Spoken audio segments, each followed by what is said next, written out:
जय हिंद। इस वीडियो में हम ट्रांसफार्मर के बारे में A to Z समझेंगे कि ये ऊपर वाला एक्सपेंशन टैंक क्या होता है, ये मेन टैंक क्या होते हैं, ये रेडिएटर क्या होते हैं, सब बुशिंग क्या होती है, अंदर का कोर नरम लोहा का होना चाहिए या सिलिकॉन स्टील का होना चाहिए, वाइंडिंग डबल होनी चाहिए या सिंगल होनी चाहिए, ईडी करंट क्या होती है, इसमें लोहा हानि, उष्मा हानि, कॉपर हानि यानी लॉसेज ऑफ ट्रांसफार्मर, इस सब के बारे में हम लोग इस वीडियो में कंप्लीट समझेंगे। ट्रांसफार्मर के ये मेन पार्ट्स होते हैं, आप इनको समझ गए तो कोई भी क्वेश्चन आप सॉल्व कर सकते हैं। सबसे पहले बात करते हैं मेन टैंक की। मेन टैंक जो होता है एक खाली होता है, एक पूरा ऊपर से इसमें खाली होता है, इसी के अंदर ट्रांसफार्मर के हर एक पार्ट पुर्जा को रखे गए रहते हैं। इस टैंक में मेनली तीन चीजें होती हैं, एक होता है कोर और उसके बाहर की गई रहती है वाइंडिंग और उसमें भरा होता है नेफ्था ऑयल यानी तेल। अब इसके बारे में हम समझते हैं। सबसे पहले हम समझते हैं ट्रांसफार्मर का कोर क्या होता है। देखिए जो कोर होता है, कोर का मतलब मध्य भाग एकदम बीच का, ये कोर जो होता है वो नर्म लोहा का अमूमन बनाया जाता है और ये कोर होता है उसको मोटा किया जाता है, लेकिन एक ही लोहा लेकर मोटा नहीं करते हैं। जैसे यहाँ देखेंगे तो ये जिस पर मेरा मार्कर चल रहा है यही है आपका कोर, लेकिन एक खड़ा लोहा नहीं लेते हैं, इतना बड़ा खड़ा लोहा लेंगे तो दिक्कत हो जाएगा। उस कोर को मोटा करने के लिए पतला पतला पत्ती लिया जाता होगा। बचपन में आप ट्रांसफार्मर को खोल के इससे बहुत खेले होंगे, आप देखे होंगे ऐसे पत्तियों को लिया जाता है। ऐसा क्यों किया जाता है? तो इसके लिए इसमें ईडी करंट ना उत्पन्न हो, इस तरह की कई चीजें इसमें मायने रखती है, वो अभी हम बताएंगे आपको लॉसेज ऑफ ट्रांसफार्मर में। तो ऐसे ऐसे ब्लेड को जोड़ के आपस में आप देखे होंगे एक मोटा सा कोर तैयार कर लिया जाता है। अब ट्रांसफार्मर में अगर जहां कहीं भी खाली जगह होगा वहां एक एक्स्ट्रा करंट उत्पन्न हो जाता है, उसे हम कहते हैं ईडी करंट। उस ईडी करंट को बचने के लिए, इसमें खाली जगह न देने के लिए इसके ऊपर वार्निश का लेप लगा दिया जाता है। आप देखेंगे एक लेप लगा दिया जाता है, वह लेप इस पर उत्पन्न होने वाली एक्स्ट्रा करंट यानी ईडी करंट को कम करता है और इसी लेप को लगाकर इसे आपस में जोड़ के इस कोर को मोटा कर लिया जाता है और इस प्रकार इस कोर को मोटा कर लिया गया। अब ये कोर एक बड़ा सा शकल ले लिया, लेकिन वो कई सारे पत्ती यानी ब्लेडों से मिलकर बना हुआ है, तो ये हो गया आपका कोर। अब इस कोर के ऊपर कॉपर यानी तांबे के तार से वाइंडिंग की जाएगी। वाइंडिंग मतलब उसमें लपेटा जाएगा और ये वाइंडिंग दो परत की होती है। अब दो परत की वाइंडिंग देखिएगा ध्यान से, ये बाहर वाली वाइंडिंग हो गई, एक अंदर वाली वाइंडिंग हो गई, यानी दो परत लगा रहता है। उस दो परत के बीच में आपका देखेंगे एक इंसुलेटर का लेप लगाया जाता है, कागज टाइप का होता है, उससे लगा दिया जाता है। वो जो होता है वो प्राइमरी वाइंडिंग यानी एक परत को सेकेंडरी वाइंडिंग यानी दूसरी परत के वाइंडिंग से अलग करता है। तो कहेगा क्या दोनों वाइंडिंग आपस में ज्वाइंट होते हैं? नहीं, वाइंडिंग कहां किया जाता है? तो कोर के ऊपर किया जाता है। कोर किसका बना होता है? तो नर्म लोहा का। क्या एक ही टुकड़ा होता है? नहीं, छोटे छोटे ब्लेडों से बनाया जाता है। हालांकि नर्म लोहा से ज्यादा अच्छा होता है सिलिकॉन स्टील, ये अभी हम बताएंगे जब आपको हिस्टैरिसीस लॉस बढ़ाएंगे, जब लॉसेस ऑफ ट्रांसफार्मर में तब। अब इस कोर के ऊपर ये जो वाइंडिंग लपेटी गई है इसको उठा के इस टैंक में भर दिया जाता है। अब इस टैंक में भरेंगे और ट्रांसफार्मर को चालू करेंगे और ट्रांसफार्मर जब फुल लोड पे होगा तो इसे पूरा गर्म हो जाएगा। और इसमें देखिए खाली जगह से तो हमको बचना है, खाली जगह से बचने के लिए हम इस पे वार्निश लगाए थे और आप इसको उठाकर इस पूरे कोर के ऊपर वाइंडिंग है उसको पूरा उठा के इस टैंक में डालेंगे तो खाली जगह तो बहुत हो जाएगा और खाली जगह छोड़ना नहीं है, वरना ईडी करंट हो जाएगा और ईडी करंट खुद ओरिजिनल करंट का विरोध करती है। तो ईडी करंट को हटाना है तो जगह को खाली नहीं छोड़ना है, जगह खाली ना छूट जाए, इसलिए जो मेन टैंक होता है इसमें तेल भर दिया जाता है। ये बहुत ही गाढ़ा मिनरल ऑयल होता है जिसे हम नेफ्था तेल कहते हैं। ये तेल मेन टैंक में भरा जाता है इसलिए ताकि इसमें खाली जगह ना बच जाए। जो कोर था उसके बगल में जो वाइंडिंग की गई थी उसके बीच में खाली जगह नहीं भरना चाहिए। ये जो तेल होता है ये डायरेक्ट आप मेन टैंक में नहीं भर सकते हैं। अब देखिए जब ट्रांसफार्मर ज़्यादा हीट होने लगता है ना तो इसमें हम लोग डबल टैंक का यूज़ करते हैं। देखिए ये जो हो गया ये तो मेन टैंक हो गया, इस मेन टैंक के ऊपर एक छोटा सा टैंक लगाया जाता है। ये दोनों टैंक आपस में जुड़े रहते हैं। इस छोटे से टैंक को कंजर्वेटर टैंक या एक्सपेंशन टैंक कहते हैं। यह बहुत ही जरूरी है ट्रांसफार्मर में, ये नहीं रहेगा तो ट्रांसफार्मर ब्लास्ट कर जाएगा। क्यों? कि जब ट्रांसफार्मर बहुत ज़्यादा देर तक चलता है या फिर ओवरलोड हो जाता है तो इसके अंदर हीट उत्पन्न होता लगता है, उष्मा, और इस वजह से ये तेल खौलने लगता है। अब आप बताइए दूध खौलेगा तो ऊपर उठेगा कि नहीं? अब आप बताइए ये मेन टैंक जो है इस मेन टैंक को तो लोहे से वेल्डिंग करके पूरा बंद कर दिया गया है और खौल के ऊपर उठेगा तो फाड़ देगा, मेन टैंक को ब्लास्ट कर जाएगा ट्रांसफार्मर पूरा। तो ट्रांसफार्मर ब्लास्ट न करे इसलिए इसमें एक छोटा सा ऊपर और टैंक जोड़ दिया जाता है और उसे मेन टैंक से सप्लाई जोड़ दी जाती है। और इस जो ऊपर वाला जो एक्सपेंशन टैंक है, इस टैंक को हमेशा आधा भरा जाता है, पूरा नहीं भरा जाता है। अब आधा क्यों भरा जाता है समझिए, इसीलिए आधा खाली जगह छोड़ दिया जाता है कि ओवरलोड होने पे जब तेल गर्म होगा तो ऊपर उठेगा, तो इसे ऊपर उठने के लिए जगह रहना चाहिए ना, तो जगह बनाने के लिए आधा भरा जाता है। तो आप कहेंगे कि पूरे काहे नहीं छोड़ दिया ससुरा, खाली काहे नहीं छोड़ दिया। तो देखिए कभी कभी जब तेल की कमी होने लगती है, मान लीजिए ट्रांसफार्मर 6-7 महीने से मेंटेनेंस नहीं हुआ है तो उसका कुछ तेल उड़ जाता है। अब तेल उड़ जाएगा तो इसमें तो तेल का लेवल नीचे आ जाएगा, और तेल का लेवल नीचे आया तो खाली जगह हो जाएगा, खाली जगह में ईडी करंट उत्पन्न हो जाएगी, तो फिर उस खाली जगह को कौन भरेगा। तो ये एक्सपेंशन टैंक में जो एक्स्ट्रा तेल भरा है वो जाके उसमें चला जाएगा और खाली जगह होने नहीं देगा, वरना ईडी करंट आएगी तो ट्रांसफार्मर फुल कैपेसिटी से वर्क नहीं कर पाएगा। अब समझिए जब ट्रांसफार्मर का तेल गर्म हुआ था तो एक्सपेंशन टैंक में गया था, तो एक्सपेंशन टैंक की हवा बाहर चली गई, कोई दिक्कत नहीं हुआ। लेकिन जब वो नीचे जाएगा, जब ट्रांसफार्मर बंद होगा या लोड कम होगा तो नीचे जाएगा तो तेल तो नीचे आ जाएगा। जब तेल नीचे आएगा तो इसमें वापस हवा भरने लगेगी। हवा जब भरेगा तो दिक्कत शुरू। हवा के अंदर नमी होती है, हम जब सांस छोड़ते हैं ना तो हमारे फेफड़ा से कुछ नमी पानी निकलता है, जो ठंड के दिन में भाप की तरह दिखने लगता है, गर्मी में नहीं दिखता है, लेकिन निकलता जरूर है। वो ससुरा पनिया इसमें घुस जाएगा तो दिक्कत कर देगा, पानी नहीं घुसना चाहिए। तो उसको रोकने के लिए यहाँ पर एक ब्लू कलर का देखेंगे ब्रीदर लगा दिया जाता है। अब ये ब्रीदर क्या करता है, ब्रीदर को हमेशा एक्सपेंशन टैंक के ऊपर लगाया जाता है, इस तरह से एक्सपेंशन टैंक के ऊपर लगाया जाता है। ब्रीदर का कलर अमूमन ब्लू कलर का होता है। ये जो ब्रीदर है, यहाँ पर ब्रीदर को बड़ा कर दिए हैं, इसी ब्रीदर को यहाँ पर लगा दिया जाता है। इसके अंदर भरा होता है सिलिका जेल। सिलिका जेल क्या होता है, आप देखे होंगे, आप लैपटॉप खरीदने जाइए या कुछ भी खरीदने जाइए, उसके अंदर एक तो इस तरह सा पैकेट मिलेगा आपको जिसके अंदर भरा होता है सिलिका जेल। ये क्या करता है, ये हवा में जो भी नमी है ना उसको सोख लेता है। अब मान लीजिए आपका लैपटॉप का बैग है, उसमें एक तो इसको डाल दिए, बैग में जितनी भी हवा जाएगी, हवा तो रुकती नहीं, एक जगह घूमते रहेगा, जितना घूमेगा जैसे जैसे टकराएगा उससे सोख लेगा, जहाँ टकराएगा सोख लेगा, जहाँ से सोखेगा वहाँ की हवा हल्की हो जाएगी तो भारी वाला उधर जाएगा, कहेगा कहाँ गया, ओकरो सोख लेगा पूरा। तो इसीलिए ये बैग वगैरह में डाल दिया जाता है। कई तो समझता है भी लैपटॉप का पार्ट है, इसको बहुत दिन तक संभाल के रखे रहता है सब। तो देखिए यही होता है सिलिका जेल। तो इसको सिलिका जेल इसमें भर दिया जाता है। अब जब इसमें आप सिलिका जेल भर दिए हैं और जब इसका तेल नीचे जाएगा तो हवा इसमें भरेगी, हवा भरेगी तो किसको पार करके जाएगी, सिलिका जेल को पार करके जाएगी। और सिलिका जेल क्या करेगा, उसके अंदर की नमी सोख लेगा। लेकिन एक खराबी सिलिका जेल की, सिलिका जेल जो होता है ना वो धूल कण को नहीं सोख पाता है, और ट्रांसफार्मर हमेशा सड़के पर लगा दिए, धूल धक्कड़ उड़ने लगता है। अब इन धूल को सोखने के लिए क्या किया जाता है कि इस ब्रीदर के नीचे एक और एक्स्ट्रा सा कटोरी टाइप का बना दिया जाता है जिसमें हम लोग तेल भर देते हैं, ऑयल भर देते हैं। ये ऑयल क्या करता है, धूल को चिपका लेता है, और ऊपर का सिलिका जेल किसको चिपका लेगा, नमी को, यानी जो मॉइस्चर है, ह्यूमिडिटी, उसको चिपका लेगा, और केवल प्योर हवा अंदर जाएगी और बाकी नमी बाहर रह जाएगी।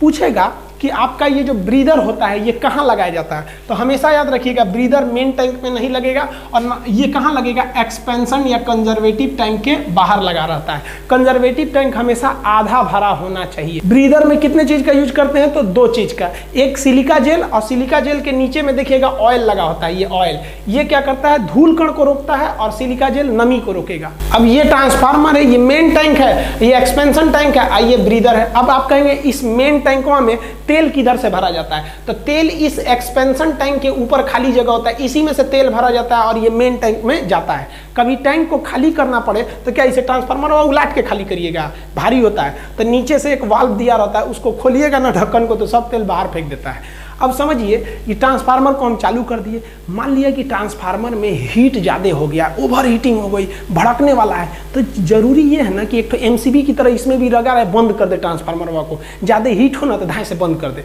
अब इसके लिए क्या किया गया, तो इसके लिए लगाया गया बुकुज रिले। ये एक मशीन है बुकुज रिले। बुकुज रिले में जो स्विच होता है ना उसको दाबना नहीं पड़ता है। ये एक ऐसा मशीन होता है ट्रांसफार्मर में जिसको इलेक्ट्रिक से कोई मतलब नहीं है। इसके अंदर एक स्विच होता है और वो स्विच को दबाने की क्षमता पारा में भर दिया जाता है। नीचवा पारा रख दिया जाता है, स्विचवा ऊपर, जहां ज्यादा गर्मी होगा पारा जो होता है मरकरी गर्म होकर ऊपर के स्विचवा को दाब देगा, और जैसे दाबेंगे ट्रांसफार्मर की सप्लाई कट जाएगी। तो बुकुज रिले जो होता है ना, ट्रांसफार्मर में अलार्म बजा देता है, और ज्यादा हीट हो गया तब वो क्या कर देता है, ट्रांसफार्मर की सप्लाई को काट देता है। अब कहेगा ये बुकुज रिले में कैसे स्विच का प्रयोग होता है, तो बुकुज रिले में मरकरी यानी पारा स्विच का प्रयोग होता है। दूसरा, बुकुज रिले को कहाँ लगाया जाता है, तो याद रखिएगा बुकुज रिले को हमेशा जो एक्सपेंशन टैंक है और जो मेन टैंक है इनके बीच में लगाया जाता है बुकुज रिले को, ये हमेशा याद रखिएगा। जैसे यहाँ देखिए मेन टैंक है और ये आपका एक्सपेंशन टैंक या कंजर्वेटर टैंक है, तो उसके बीच में हम लगाते हैं बुकुज रिले, इसमें पारा यानी मरकरी स्विच का प्रयोग होता है। अतः बुकुज रिले सेफ्टी के लिए है। देखिए भैंस को हम लोग बांधते हैं खूंटा में सेफ्टी के लिए कि भैंस भागे नहीं, कभी कभी ससुरा खूंटवे उखड़ जाता है, अब क्या करिएगा, यही होता है। हम तो सेफ्टी के लिए लगाए थे बुकुज रिले, कभी से जुड़ा बुकुज रिले जो है खराब हो जाता है, अब तो इसको भड़कने से कोई नहीं रोक सकता है और पब्लिक की जान चली जाएगी, भड़क जाएगा बीच बाजार में ट्रांसफार्मर। तो इसके लिए एक सेकेंड चीज को लगाते हैं जिसे हम लोग कहते हैं एक्सप्लोजन वाल्व या एक्सप्लोजन वेंट। ये एक लंबा पाइप की तरह होता है, आप यहाँ इमेज में देखिएगा एक लंबा पाइप की तरह इसे निकला हुआ है। ये क्या किया जाता है, जब ट्रांसफार्मर में बहुत हीट होने लगता है और तेल पूरा खौल जाता है, इसका तेल खोल के भाग गया रहता है एक्सपेंशन वाल्व में, एक्सपेंशन टैंक में। अब एक्सपेंशन टैंक में भी जगह नहीं है, वो भी ससुरा फटने वाला है, तो इसको क्या करते हैं, ई पाइपुआ में तो कुछ तेल इस पाइप में भाग जाएगा और इसका जो मुंह होता है इसको कमजोर धातु का बनाते हैं कि ये फट जाए और तेल इधर से निकल जाए ताकि दुर्घटना ना हो। तो इसे हम लोग क्या कहते हैं, एक्सप्लोजन वाल्व या एक्सप्लोजन वेंट। आजकल के नए ट्रांसफार्मर में इतना बड़का धोधड़ नहीं दे रहा है, छोटा सा वाल्व दे रहा है, जैसे कुकर का सीटी होता है, ज़्यादा हीट होगा ना तो उधर से फेंक देगा फिर बंद हो जाएगा, तो वो वाल्व आजकल के नए मॉडल में आ गया है। तो ट्रांसफार्मर में सेफ्टी के लिए बुकुज रिले और लास्ट सेफ्टी के लिए क्या होता है, एक्सप्लोजन वेंट या एक्सप्लोजन वाल्व। देखिए किसी चीज को गर्म करेंगे तो फैलेगा, दूध को गर्म करते हैं तो फैलता है, तो दो रास्ते हैं, या तो फैलने के लिए जगह दे दीजिए, नहीं तो फूंक फूंक के उसको नीचे दबाइए, आदमी फूंकते लगता है ना, वही हाल होता है। देखिए ये जो एक्सपेंशन टैंक है ये तो फैलने का जगह देता है, लेकिन कितना अच्छा रहता है कि तेलवा को आदमी फूंकता है उसी में बैठ के, ट्रांसफार्मर में बैठ के फूंको, इतना फुर्सत है किसी को फूकेगा, मार देगा करंट, ऊपर फूका जाएंगे वो। तो इसके लिए बना दिया जाता है हम लोग कूलिंग ट्यूब या फिर रेडिएटर। ये क्या होते हैं, आप ट्रांसफार्मर में देखिए ये जो साइड में ये निकला हुआ है ना इतना बड़ा सा, ये इतना बड़ा सा जाली टाइप का जो निकला है ये वाला हिस्सा, ये होता है आपका रेडिएटर, यही ठंडा करता है, इसको हम लोग कूलिंग ट्यूब कहते हैं। लेकिन कुछ में फैन भी लगे रहते हैं, बाद में बताएंगे। ये कूलिंग ट्यूब क्या होते हैं सर, देखिए ये ना होता है छोटे छोटे नली के होते हैं सर, ये छोटे छोटे ट्यूब जो होते हैं सब बहुत ज़्यादा होते हैं, सब बहुत ज़्यादा संख्या में छोटे छोटे ट्यूब को आपस में जोड़ दिया जाता है और इसका सब कनेक्शन ऊपर से दिया जाता है।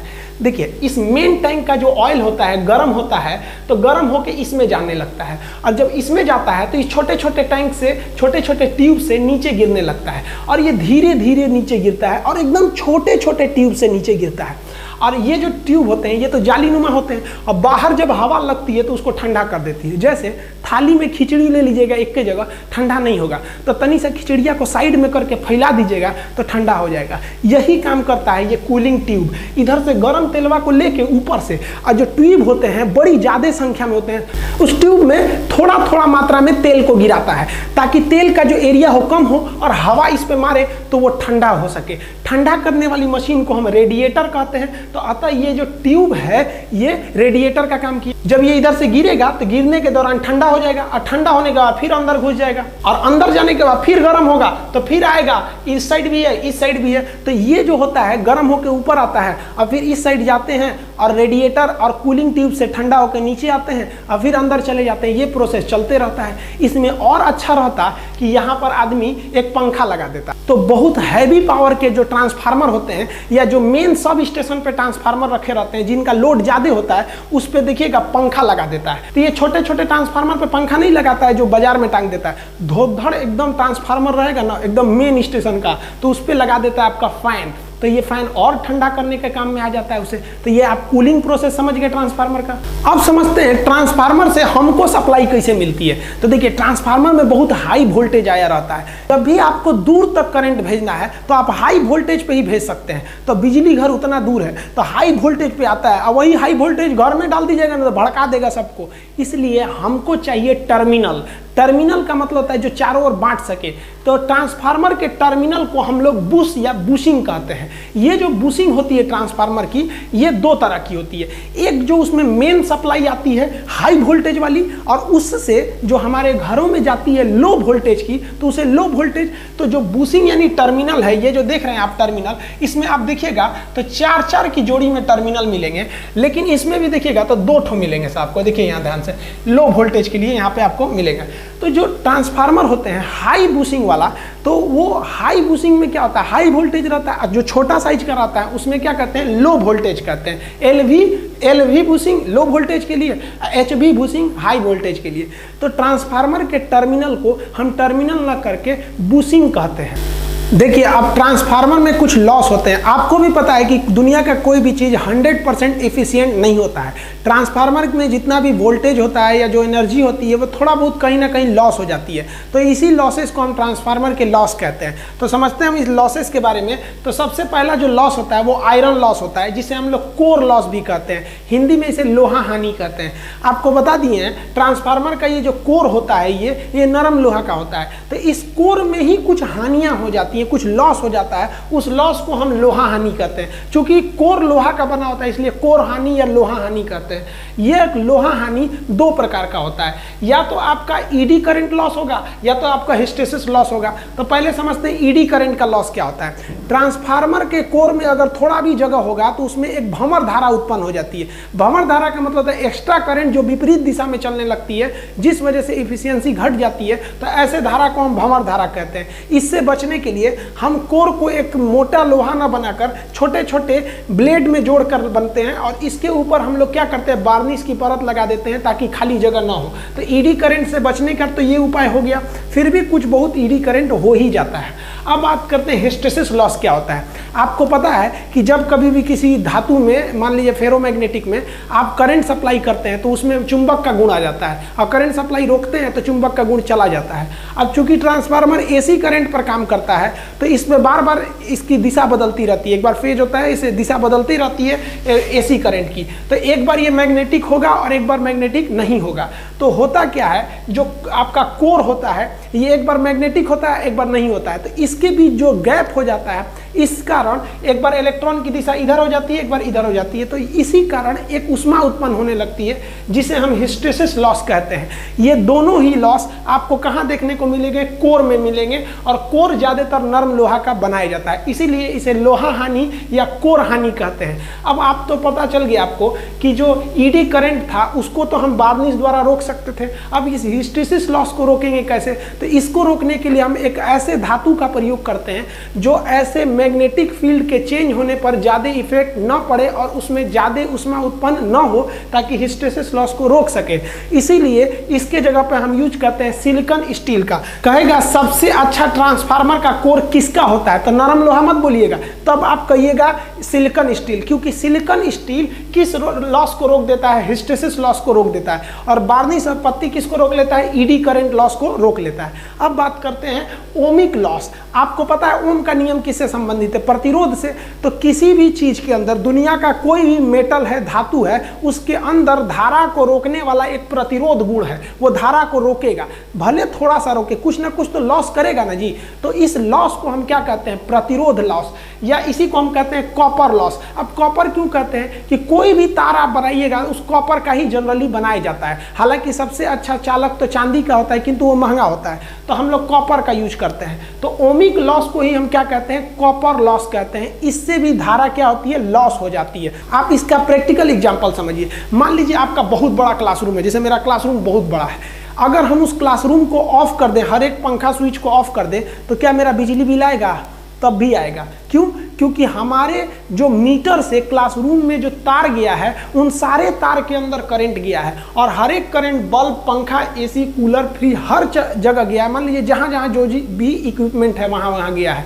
हम करंट काट दिए हैं तो बस ऑन नहीं हुआ है, लेकिन धारा तो गई है, और उस धारा को हमारे क्लासरूम में जितना तार सप्लाई है वो तार क्या कर रहा है, उसको रोक रहा है, प्रतिरोध लगा रहा है। तो इस वजह से एक लॉस होगी जिसे हम ओमिक लॉस या तांबा हानि या कॉपर लॉस कहेंगे। और इसी लॉस का बदला बिल के रूप में, बिजली बिल के रूप में बिजली कंपनी हमसे लेगी। तो इसीलिए आप अगर चाहते हैं कि बिजली बिल पूरा ना लगे, बहुत ज़्यादा बच जाए, तो जहां आपका मीटर शुरू हो रहा है वहीं पे कटआउट एमसीबी लगाया जाता है 4 पोल का, इसको गिरा दीजिए तो बिजली आपके क्लासरूम तक पहुंचेगा ही नहीं, वरना पहुंच जाएगा तो कॉपर लॉस होगा, आपका बिजली बिल आएगा। इसलिए 4 पोल के एमसीबी से आपको डायरेक्ट कटआउट गिराना पड़ता है। अब अगला लॉस समझते हैं, स्ट्रे लॉस। स्ट्रे लॉस क्या होता है? देखिए, लीकेज ऑफ फ्लक्स, जो चुंबकीय फ्लक्स होता है, चुंबकीय फ्लक्स मतलब चुंबक का झटका, तो चुंबकीय फ्लक्स जो होता है इसी से बिजली उत्पन्न होती है सब, तो चुंबकीय फ्लक्स भी कुछ लॉस हो जाते हैं। चुंबकीय फ्लक्स लॉस ना हो इसलिए जो बाइंडिंग की जाती है कॉपर की, वो एक परत के ठीक दूसरे परत उसके ऊपर रख दिया जाता है, बीच में एक पेपर लगाकर। तो फ्लक्स के गैप हो जाने से, लीकेज हो जाने से उस लॉस को हम क्या कहते हैं? Stray loss. तो ये लॉस समझ गए, ये बहुत ही कम होता है, ये तभी होगा जब ट्रांसफार्मर बहुत हैवी पावर का रहेगा, तभी स्ट्रे लॉस होता है। अब अगला जो लॉस होता है वो डाई इलेक्ट्रिक लॉस होता है। डाई इलेक्ट्रिक लॉस क्यों होता है? तो देखिए, ये मजबूरी में डाई इलेक्ट्रिक लॉस हो जाता है। हमको जगह जगह इंसुलेटर लगाना, यहाँ बार्निश का इंसुलेटर लगाना है ताकि ईडी करंट ना उत्पन्न हो, और यहाँ दोनों बाइंडिंग्स के ऊपर एक पेपर लगाना है। तो ये पेपर लगाएंगे तो कहीं ना कहीं ये धारा में रुकावट उत्पन्न करेगा। तो ये जो इंसुलेटर लगा होता है, तो इंसुलेटर के कारण, ड्यू टू इंसुलेटर जो लॉस होती है उसे हम लोग कहते हैं die electric loss.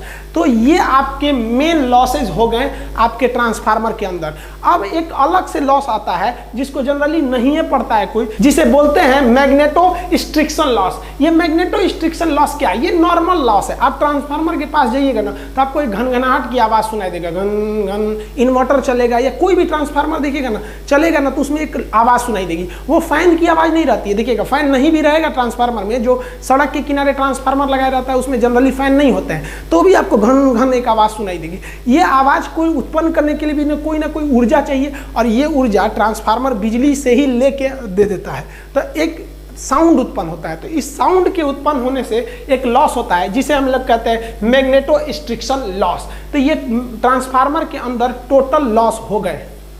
I hope आप ट्रांसफार्मर समझ गए होंगे। ट्रांसफार्मर का न्यूमेरिकल प्रॉब्लम कि प्रथम कुंडली में कितना होता है, द्वितीय कुंडली में कितना होता है, स्टेप अप और स्टेप डाउन में क्या अंतर होता है, ये सब समझा देंगे। आप एमसीबी को भी समझा देंगे। ये एमसीबी भी आप देखेंगे तो 4 टाइप के मिलेगा आपको, single pole, double pole, triple pole, 4 pole, इसके भी कई कैटेगरी हो जाते हैं। आप ट्रांसमिशन लाइन देखिएगा, हाई वोल्टेज के करंट को हम लोग इस टावर के द्वारा ट्रांसमिशन लाइन से भेजते हैं। इसके अंदर एक कोरोना इफेक्ट उत्पन्न होता है। अभी जो बीमारी चल रही है ना, इसमें पहले से है वो बीमारी। कोरोना इफेक्ट क्या होता है? ट्रांसमिशन लाइन का। और ये जो इंसुलेटर होते हैं क्यों लगाए जाते हैं? अब इंसुलेटर की संख्या गिनेंगे तो देखिए, इसमें ज्यादा डिस्क, डिस्क मतलब चक्री, इसमें ज्यादा दिख रहा है, इसमें डिस्क की संख्या ज्यादा है, इसमें डिस्क की संख्या कम है।